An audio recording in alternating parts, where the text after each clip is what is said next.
অভিযোগে আপনার অভিযুক্তদের নামে প্রথমে আছেন মোফাজ্জল হোসেন চৌধুরী মায়া সহ, জিয়াউল আহসান সহ, খান আখতারুজ্জামান সহ আরো প্রায় 18 জন। আপনারা জানতে পারবেন পত্রিকা মারফত। উনি 2010 সালের 25 জুন ইন্দিরা রোড কালিন্দী অ্যাপার্টমেন্টের সামনে থেকে তাকে নিখোঁজের পর আজ অবধি গুম অবস্থায় আছেন। আমি সরকার পরিবর্তনের সাথে সাথে বর্তমান পরিবর্তিত পরিস্থিতিতে তার সুবিচার কামনা করতেছি। আপনি কি এর আগে কোনো অভিযোগ দিয়েছেন? হ্যাঁ, এর আগে অভিযোগ দিয়েছি আমরা। কোথায়? এটা শেরেবাংলা থানা থানায়। না, মামলা হয়েছে কিন্তু ওটা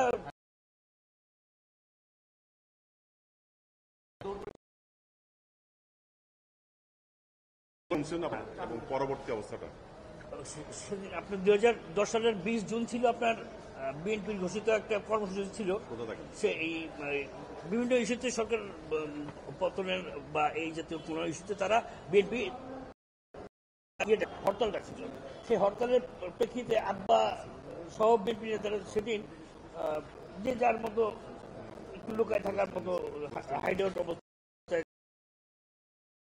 যেতেছিলেন ফার্ম গেটের দিকে। তো ফার্ম গেটের দিকে যাওয়ার সময় কালিন্দী অ্যাপার্টমেন্টের সামনে থেকে তাকে ইন্টেনশনালি দুটো গাড়ি এসে তার গাড়ির সাথে করে দেয়, বাধা দেওয়ার পরে ওখানে ঝগড়া, মানে উদ্দেশ্যমূলকভাবে ঝগড়া করে। ঝগড়ার এক পর্যায়ে পেছনের গাড়ি থেকে 5-7 জন নেমে এসে তাকে টেনে হেসে তুলে নিয়ে যায়। সে থেকে আজ অবধি তিনি নিখোঁজ এবং গুম অবস্থায় আছেন। আমি এখন আইসিটি মন্ত্রণালয়ের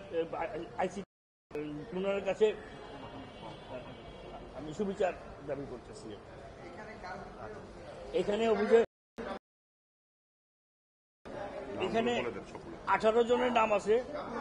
1 number Mofazzal Hossain Chowdhury Maya, 2 number colonel Ziaul Ahsan, major general বরখাস্ত, কমান্ডার সোহেল, কর্নেল মুজিবুর রহমান, র্যাবের অতিরিক্ত মহাপরিচালক ছিলেন তৎকালীন, রিয়াজুল ইসলাম ওসি তৎকালীন শেরেবাংলা নগর থানা, মেজর এরশাদ র্যাব 2 উপ অধিনায়ক, খান মোহাম্মদ আখতারুজ্জামান যিনি মাটিকাটা আক্তার নামে পরিচিত, ইসমাইল হোসেন চৌধুরী সম্রাট এই ওয়ার্ডের সাবেক কমিশনার, ফরিদ উদ্দিন চৌধুরী রতন, নিসার উদ্দিন আহমেদ কাজল, আফজাল হোসেন সাবেক এমপি কিশোরগঞ্জের এবং বঙ্গবন্ধু কমপ্লেক্সের সভাপতি,